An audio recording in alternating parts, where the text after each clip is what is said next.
Hey y'all, welcome back to another episode of the Baldie Diaries. I'm Angelique, your host, and today's episode is all about softness not becoming your weakness.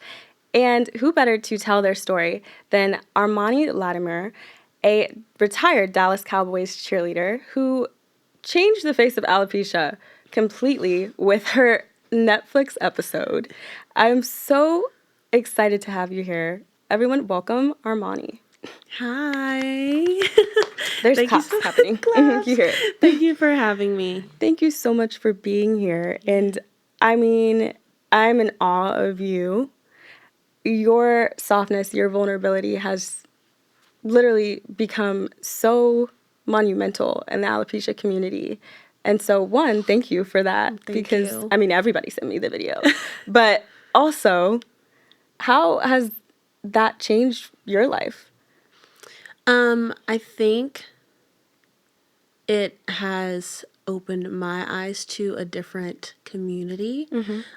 For the longest time, I thought that I was kind of like the only one. But it's like the more you know, the more you're able to immerse yourself. So just being able to immerse myself into the alopecia community has been so great. Not only just because I get to look at beautiful women and men who are just like me, but also just because it helps your mental. It helps you feel like you have people to lean on that are not just your family and your friends, because as much as they love you, sometimes they don't always get it. You know? So that's been great for sure. And I definitely understand that completely, because it's like nobody really understands the experience of losing your hair unless you've lost your hair. And so I think that it is community that's really necessary during this process. I want to go back a little bit, because I watched the episode, and of course you've talked about it a bunch, and also Dallas Cowboys cheerleading is everything. It's been everywhere since I was little. And I really want to know who you are beyond the light, beyond the camera, the spotlight, and everything. Armani, who is she? Honestly, I'm probably one of the most introverted extroverts you have ever met in your life. Like, put me on a dance floor in front of thousands of people and I will bust out a move immediately. But I can also just sit in the corner and be quiet and be by myself, and I'm perfectly fine with that. And I think a lot of people just assume because I'm a cheerleader that I have this big bubbly personality, and it's like I do, but I'm like a multifaceted human being, you know? I'm also very, very corny. I love corny jokes. You know how when you're filling out like an application for something and they're like, what's a fun fact? And I'm always like, I love corny jokes. I've told corny jokes. I'm pretty much like a dad. Like on the inside. Like, love dad jokes, love corny jokes. Nobody in my family thought that I was funny whenever I told my jokes growing up. Actually, which is like a little hurtful, but it's okay. It is really hurtful, They laugh now. That's all that matters. Yeah. Nobody laughs at mine still. I think I told one the other day, and they were like, "Thank you." I appreciate that, because it's just what I thought it was hilarious. That's the thing. And when you think it's funny, you're like dying laughing like, that you can't even get it out. Exactly. And then everyone's sitting there like, "Can you?" like, okay, all right. So all right, moving on. Tough crowd. Like, come on. Sorry guys. But I feel like I have like so many layers. What do you want to know? I want to know whatever you're willing to tell, to be honest. Like, I love books. I love instruments. I played like 3 instruments when I was growing up. What instruments? I played the viola, the drums, and drums, and the piano. Oh. Now, was I good at the drums? Okay. No. That's a great question. Yeah. I was good at the viola. It's very specific. Yes, I was good at the viola and the piano because of my long fingers. Yes. Yeah. I love that for you. I was, but like also under all these layers is who you are now, and season 2 is all about becoming in real time, and can I say how much I'm happy to have you here? Oh my gosh, I'm so happy. But as you have become who you are, you also had this experience of losing your hair. Mm-hmm. And on this episode, right, you spoke about like the process and trying out mm-hmm. and then losing your hair through that. But for a while, I think you said, what, 18? Was it younger that you lost your hair? I lost my hair at 23. Okay. Yeah. I was a little late. Mm-hmm. Yeah, a little later. Mm-hmm. So it almost feels like whenever I talk to some people, it always feels like I'm a little behind schedule. You know, like... It's interesting. I don't know. Maybe it's just a me thing. Mm-hmm. But I mean, everyone has their own experience. Yeah. But it was different, especially because at the time, like you said, I was on the team. Mm-hmm. And when people think of the Dallas Cowboys cheerleaders, they think of these stunning, drop dead gorgeous women. Mm-hmm. They think about hairography mm-hmm. and they like obviously like the iconic uniform. Yeah.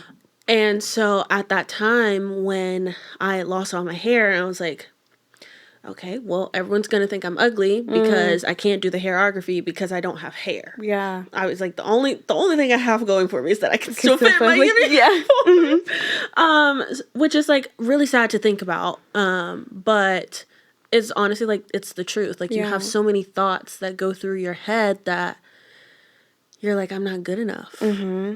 But in all actuality, I'm more than good enough. Right. I'm even more. Yeah. I have an extra piece of spice to me that nobody else has, you know? And more. Yeah. So it's just all about flipping that language in your brain. Yeah. And I think that's a great point because it is like we are our own worst enemy. Yeah. Our worst critic. It's real hard to get out of that mindset. And so leading up to the day, because I know that DCC is not just, hey, I'm going to take off my hair today and go out. Mm-hmm. Mm-hmm. How was that process for you? Well, honestly, I had gotten to a point where I was very comfortable being myself with my teammates. Mm-hmm. At practice, they would come in, my wig would be off, I'm putting on makeup for practice. Mm-hmm. For a game at halftime, I'm taking off my wig to dry it off and then slapping it back on my head before I go out. Yeah. So everyone there obviously knew what was going on. It was more so just like preparing myself because it's kind of like, I don't know, preparing yourself for battle. It's not the same, but it's like preparing yourself for a big moment that you know could possibly change not only just your life, but other people's lives. Yeah. And something that I really honed in on throughout my journey is I'm not the only person that's dealing with this. I did so much research after I lost all of my hair. I wish I had done more while I, had just my bald spots. Yeah. But once I lost all my hair, I did so much research about how many people in not even just the United States, just like the world that have alopecia that either don't talk about it, don't know, whatever. And just like what actually alopecia means. Mm-hmm. And so knowing that on that day, I could possibly be changing thousands upon millions of people's lives, of knowing that there's this big stage that someone's willing to stand up and be 100% authentically herself. And if she can do that, then I can do that too. That's a lot of pressure to put on yourself, honestly. But something that I always say is pressure is a privilege. And it is such a privilege to be able to be the person that helps move the conversation forward of, okay, I have alopecia. There's more to me. Yeah. There's more to a person than just one thing. And that's something that I've always strived to exemplify throughout my entire life. So I'm glad that that moment was also another moment that I could add that, cherry on top of the cake. But it was a little stressful, I'm not going to lie, leading up to that moment. Yeah, and that was a wonderful answer. And I hate to be a therapist right here, but I noticed some emotion come up right there. And I'm wondering what that feeling was like and why it provides so much emotion for you. I think every time I talk about that moment and leading up to that moment, I think about little Armani. You're going to have me cry. It's deep. I think about little Armani, and then I think about 23-year-old Armani, who lost all of her hair who had to figure out her new version of what beauty was to her. Because you grow up seeing all the things in like magazines and on billboards and TV screens, and you're like, oh, that's what I'm supposed to look like. Yeah. And it's even more so as a Black woman. Yeah. Because we don't have a lot of representation. So I think about being that, not even that representation for just everyone else, but also that representation for myself and healing that inner child in myself. Yeah. And I'm going to stop there because, woo boy. Yeah. But yeah, no, that's honestly where the emotion comes from, is just knowing the pain. Yeah. That I had as a child and in my young adult life. Yeah. And knowing that it, like, everything's okay now. Like, she had nothing to worry about. Yeah. Yeah. Yeah. And thank you so much for being so open. Oh, I know that was like a deep question. No, you're good. It's just like representation is so important, and that's exactly why we have this podcast, right? Because like when I lost my hair, like there were no people that really had or had this experience, and I didn't even really want to do the research or go and like find people that looked like me because I didn't find it attractive actually. And so one, not having the representation, and two, like experiencing the hardships of losing your hair, especially in like the public eye, right? You not only had to embrace yourself, right? But you have a team. Yeah. And you have to present yourself as what you think people view as perfect. And perfection is such a hard label to put on anything, because nothing is perfect At all. Everything's supposed to change, evolve, grow. And beauty's in the eye of the beholder. Yeah. And as long as you see yourself as beautiful, then that, I always tell people, as soon as you are comfortable with yourself, it shines from the inside out. Like, whether that's with your alopecia, whether that's you're auditioning for a team, that's honestly like my biggest advice to people. Like, if you think, oh, I'm a bad butt dancer, right? They're gonna look at you and be like, oh, she's confident. Let me watch her. You know, and it just shines in your everyday life. Yeah. Yeah. And that's it's from the inside that really matters, and actually leads me into my next question is, again, being in the public. You're in front of everybody. Yeah. You're NFL cheerleader. You're doing it, right? And again, perfection. Internally, when behind closed doors, what did you have to learn by yourself, for yourself during this experience? I had to learn how to love myself exactly how I was. There were times that I was on the field and I'm out there and I'm dancing. And I love to dance, you guys. I love to dance. It's like, it's one of my passions. And does it. But and does it, right? Kills it every time. Thank you. But there were times when I was out there on the field, especially in like the peak of dealing with my hair falling out and then eventually losing it all, where I was like, I'm glad you guys are having a great time watching me, but I'm not having a great time out here, because I don't think I look good. I think I'm giving off a facade of this nice, bubbly, happy person who's out here ready and willing to dance. And actually on the inside, I'm having a terrible time. Yeah.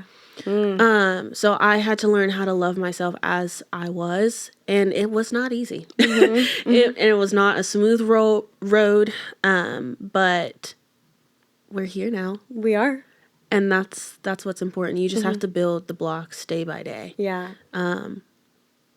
Yeah. And I always say, like, everyone says, oh, love yourself. You can't love other people until you love yourself, and nobody tells you how to love yourself. Yeah. And just like, we're like, so how do I do that? And they're like, you'll figure it out. No, you got it. Don't even worry about it. But it's like, no, like, you have to actually once I got to the point where I could actually look at myself in the mirror, I used to just sit there and just stare at myself and just try and find like one good thought about myself. And then one thought turned into two, and then 3, and then 4, and then, you know, then you find other ways to like pour into yourself. But like that's how you start. That's how you build it. You have to face the situation head on. The only way to the other side of a situation is through the situation. And really, and it's not easy. Nobody's gonna tell you that it's easy, but unfortunately that's the only way. And it's the best way. Yeah. And something that I want to go back to, because you've mentioned it a couple times, another deep question is not being able to look yourself in the mirror. And that is something so deep and also vulnerable that you have shared very casually. And I'm wondering what that experience was like to not be able to look at yourself. I don't think anyone's ever asked me that question. Because unfortunately, like you say, I do just kind of skip past it kind of just casually. Yeah. And I think it's because it's a part of my journey that I don't particularly like, because it's not because I didn't need to go through that. It's just I didn't like the way I handled the situation. But yeah, it was just honestly like I've never seen myself without any type of hair. Yeah. And now I don't want to actually. So that's why I would get dressed in the dark. I would keep the lights off if I like had to go into the bathroom, brush my teeth, whatever. That's hard to do. Wouldn't. Oh, messes were made. Right. Messes were made. But yeah, like just doing different things to just avoid the situation, because it's like for as long as I can remember up until that point, I had at least one sprout of hair. Yeah. I had at least one alfalfa hair out of my head, you know? But yeah, I think that's why I try to kind of just graze over it. Yeah. Because I wish in that moment I had just sat there and just said, okay, let's figure out how to deal with this. But yeah. Yeah. And it sounds difficult, right? Like, because it's rooted in like insecurity. Yeah. And so walking towards that secureness and like it's hard. Yeah. No, I remember driving home from a practice one time. I don't even remember why I was just so upset. But I think just like dealing with all of it, you know, like the anger starts building up, and then I'm in a locker room with 35 other women who have hair growing out of their head, and then they're talking about, oh, my hair shedding, this, that, and the third. Whatever it was, it really just didn't rub me the wrong way. And obviously, whoever said it did not mean it in this way. But I remember driving home from practice on the highway, and I literally pulled over into the parking lot, and I just started screaming at God. And I was like, why did you do this to me? What is this for? What is the purpose of this? Obviously, there was no answer at that time. Right. But like, it comes down the line. But it's just like, you're so full of anger, and you want to understand why we unfortunately have this need for instant gratification. But now it seems silly that I was screaming at God in a parking lot, you know? Yeah. But trust me, I've been there. Like, it's like, why did this happen? Yeah. And it's like, why me? Out of everybody. Yeah. Everybody else got hair. Why did you choose me? Why, like, me? When I'm actively trying to save it. Right. Yeah. Actively. Doing everything I can. Everything. And then on top of that, hiding it. Like, I'm wearing these wigs. I'm doing everything I can. And then it's just also they knew, but they don't understand, like, what it feels like to lose it. And so it's like, yeah, I can make these comments and maybe my hair's thinning. But, like, my hair's gone. Like, it's hello? Right. You want to see thinning? Right. Let's talk about I'll show you thinning. Right. Don't you worry, sister. Don't worry about it. And so it's a screaming moment. One, it's necessary because it's a lot to hold. It's a lot to hold in. All the time. And two, it's now your power. Yeah. And it's my superpower. And I love a good wig switch up. talk about it. Love a good wig switch up. Yeah, now I'm like, okay, you get bald Armani. Right. You get long, straight black hair Armani. You get curly hair Armani. You get bob Armani. Yeah. And now I got a red wig. Exactly. Yeah. Come on, red wig. Yeah. So now you got Armante is what I call the red wig. Armante. So, yeah. Okay, Armante. Now my switch up is my power. Yeah. Because you have to take it back. And you know what? It was answered. Yeah. It was answered. It was Not answered. in that moment. Not in that moment. But it was answered. 2 years later.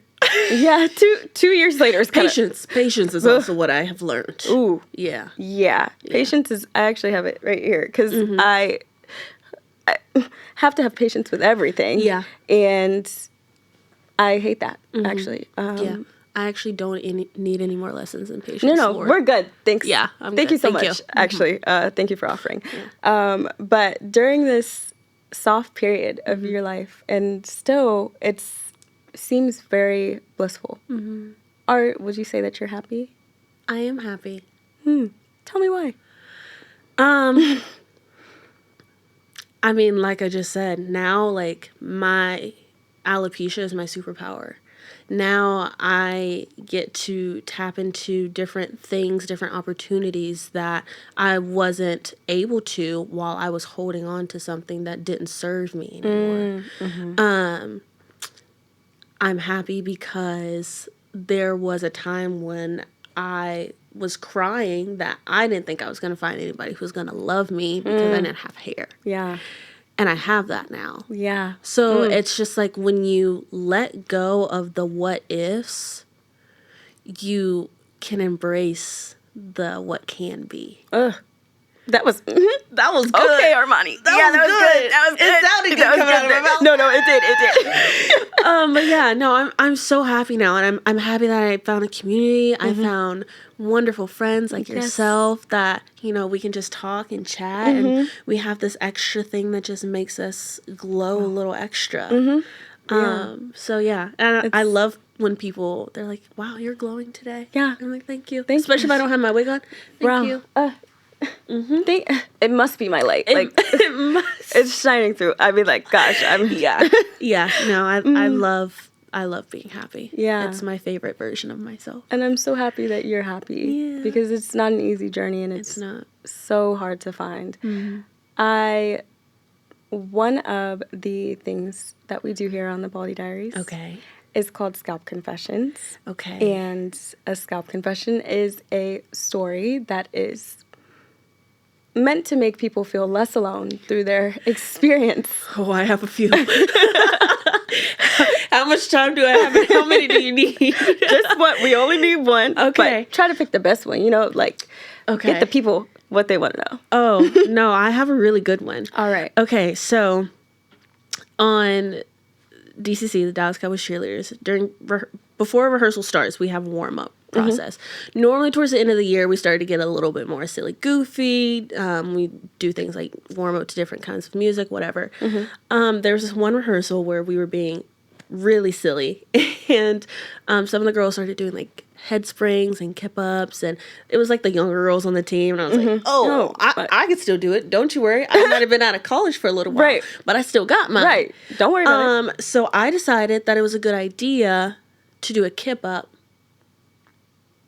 before we started rehearsal. I was like, okay, prepare myself, whatever. I go to do my kip up, land it, perfect. And did.